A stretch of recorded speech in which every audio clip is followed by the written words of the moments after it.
चलिए देखिए, इसके पहले वाली क्लास में आप क्या पढ़े थे? Dehydration of alcohol. क्या पढ़े थे? डिहाइड्रेशन ऑफ एल्कोहल, या आप पढ़े थे एल्कोहल का निर्जलीकरण। क्या पढ़े थे? एल्कोहल का निर्जलीकरण। पहला क्या बताया गया था? बाई कंसंट्रेट H2SO4 से H2SO4 रहता था, तब यहाँ पर 170 डिग्री टेम्परेचर देते थे और एल्कोहल किस में कन्वर्ट हो जाता था? एल्कीन में। मीन्स होगा क्या? RCH2 bond CH2 bond OH, ये था। और यहीं पर उपस्थित कर दिए थे कंसंट्रेट H2SO4, और इसी को 170 डिग्री सेल्सियस तक क्या किए थे? गर्म किए थे। तो यहाँ से OH और यहाँ से एक हाइड्रोजन निकला था और वो बना लिया था H2O। क्या बना लिया था? H2O। और इन दोनों कार्बन के बीच में क्या हुआ था? डबल बॉन्ड मिल गया था, बन गया था। मीन्स यहाँ हो गया था CH डबल बॉन्ड CH2 हो गया था, और ये क्या कहलाया? एल्कीन कहलाया। अगर हम यही टेम्परेचर क्या करें? कम कर दें। ठीक है, टेम्परेचर क्या करें? कम कर दें। मीन्स RCH2 बॉन्ड OH, एक मॉलिक्यूल और ले लेते हैं। मीन्स हो जाएगा OH बॉन्ड CH2, या R की वैल्यू ही रख देते हैं। R की वैल्यू रखेंगे CH3, और यह कर देते हैं CH2OH। ये क्या ले लिए? Ethyl alcohol. क्या बोलेंगे इसको? Ethyl alcohol. दूसरा मॉलिक्यूल भी ले लेते हैं क्या? एथिल एल्कोहल, C2H5OH कर दिए। और यहाँ भी क्या करेंगे? सांद्र सल्फ्यूरिक अम्ल मीन्स कंसंट्रेट H2SO4 होगा, और इसको 140 डिग्री सेल्सियस तक गर्म कर दें। तो गर्म करने से क्या होगा? एक का OH और दूसरे का H निकल जाएगा। मीन्स यहाँ भी डिहाइड्रेशन ऑफ एल्कोहल होगा, और जब ये निकल जाएगा तो बचेगा क्या? ये आपका इतना बचा क्या? मीन्स हो जाएगा CH3CH2O, और इधर आपका इतना बचा, मीन्स C2H5। तो ये C2H5 आपका कहलाएगा एथिल, और ये भी आपका बन गया C2H5, ये भी क्या कहलाएगा? एथिल। एथिल कितने हो गए? 2। तो हो जाएगा डाई एथिल हो जाएगा। और ये कौन सा ग्रुप है? ईथर। तो क्या हो जाएगा? Diethyl ether.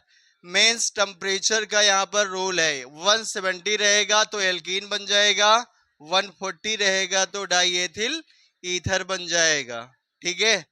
सेकेंड आपने पढ़ा था बाई एल्यूमिना। एल्यूमिना से कर रहे थे। क्या पढ़े थे? बाई एल्यूमिना मीन्स Al2O3, और यहाँ टेम्परेचर कितना होता था? 350 डिग्री सेल्सियस इतना रख रहे थे। मीन्स था RCH2CH2OH, और यहाँ पर होता था alumina means Al2O3, 350 degree Celsius temperature देते थे। तो यहाँ बनता था RCH2CH डबल बॉन्ड क्या हो जाएगा? CH2, और वाटर का एक मॉलिक्यूल निकल जाता था। सेम यहाँ से OH और यहाँ से H। ठीक है, ये तो गया फर्स्ट डिग्री। सेकेंड डिग्री जब लिए थे RCH, और फिर ये हो जाएगा R, और यह हो जाएगा OH। या R की वैल्यू रख देंगे, ये हो जाएगा CH3, ये हो जाएगा CH3। अब होगा क्या? OH निकलेगा, और किसी एक CH3 से एक हाइड्रोजन, चाहे इससे निकाल दो या इससे निकाल दो। ठीक है, जब एक हाइड्रोजन और यहाँ से OH निकल जाएगा तो बना लेगा H2O। क्या बना लेगा? H2O। और यह टेम्परेचर कितना हो जाएगा? 250 डिग्री सेल्सियस हो जाएगा। ठीक है, 250 डिग्री सेल्सियस हो जाता था। तो यहां पर क्या बनता था? RCH डबल बॉन्ड CH2 हो जाता था। ठीक है, ये था आपका second degree alcohol. Third degree alcohol लेंगे तो थर्ड डिग्री में क्या होगा? CH3 C CH3OH, ये आपका थर्ड डिग्री है। यहाँ टेम्परेचर कितना देना पड़ेगा? Al2O3 टेम्परेचर हो जाएगा 150 डिग्री सेल्सियस।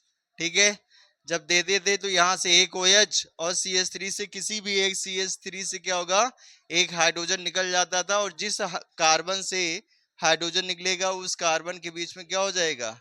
डबल बॉन्ड हो जाएगा। मिस हो जाता था। मान लो यहाँ से अगर हम निकाल दें तो CH3 और ये कार्बन, फिर ये डबल बॉन्ड CH2 हो जाएगा, और इसके साथ भी क्या होता था, H2O निकल जाता था। तो ये था 3rd डिग्री एल्कोहल था। ठीक है, तो ये आपका पूरा क्या हो गया, एल्कोहल का निर्जलीकरण। बात समझ में आई? यही मैंने आपसे क्वेश्चन आते हुए तुरंत पूछा था कि क्या होता है जब एल्कोहल को शांत सल्फ्यूरिक अम्ल की उपस्थिति में 170 डिग्री सेल्सियस तक गर्म किया जाता है। तो आप लोग कंफ्यूज हो गए थे होगा क्या, और जैसे ही मैंने बताया डिहाइड्रेशन ऑफ एल्कोहल, तुरंत बता दिए कि एल्कीन बनेगा। अगर टेम्परेचर 170 रहेगा एल्कीन बनेगा, टेम्परेचर 140 है तो ईथर बन जाएगा। बात समझ में आई? अब इसकी हमें क्या पढ़नी है, इसकी पढ़नी है मैकेनिज्म। क्या पढ़नी है? Mechanism means mechanism of dehydration of alcohol, या एल्कोहल के निर्जलीकरण की क्रियाविधि। हेडिंग डालेंगे आप लोग। क्या है? मैकेनिज्म ऑफ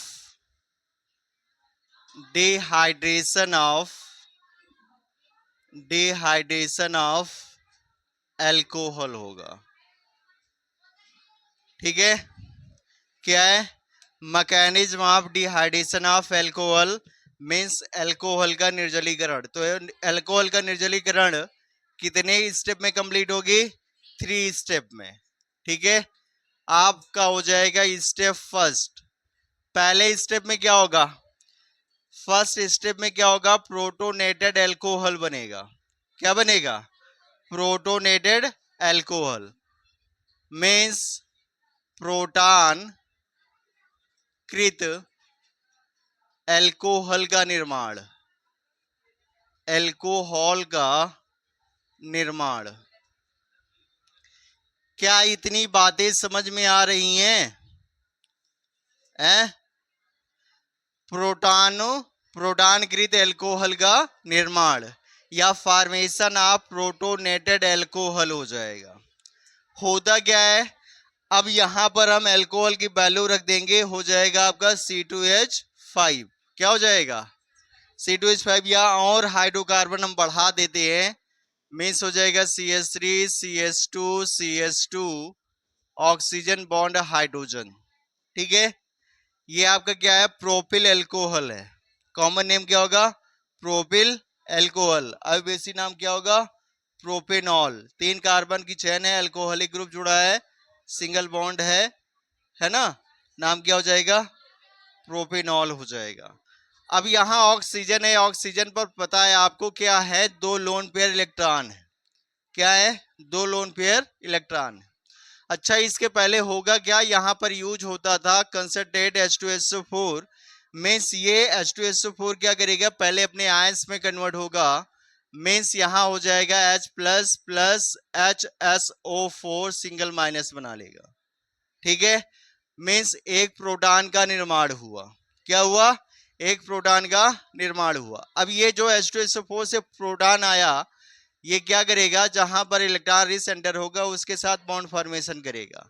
मीन्स ये H प्लस है, इसके पास इलेक्ट्रॉन की कमी है, और ये ऑक्सीजन है, इसके पास लोन पेयर इलेक्ट्रॉन है, मीन्स इलेक्ट्रॉन रिच सेंटर है।